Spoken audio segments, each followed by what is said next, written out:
ఈ ప్రపంచం లోపల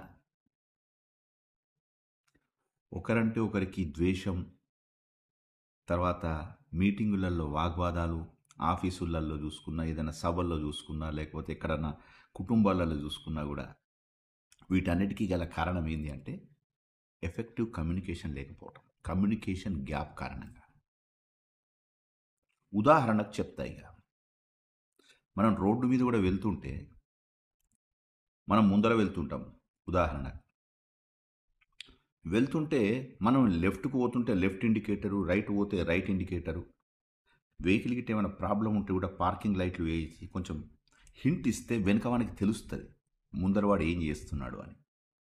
వాడు జాగ్రత్త పడతాడు. అవునా కదా?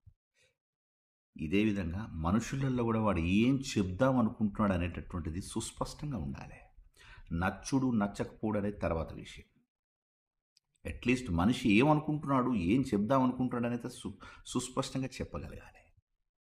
అప్పుడు వాని క్యారెక్టర్ అర్థమవుద్ది. వీడు ఇంతేరా భయ్, నో ప్రాబ్లం అన్నట్టు తెలిసిపోతుంది. అది తెలియజేయడం కారణంగానే చాలామంది ఊహించుకొని ఏం చేస్తారు, వానితోటి కడిగేస్తారు. వాని గురించి నెగిటివ్ మాట్లాడతాడు. వాడు గట్లా, వీడి గిట్లా.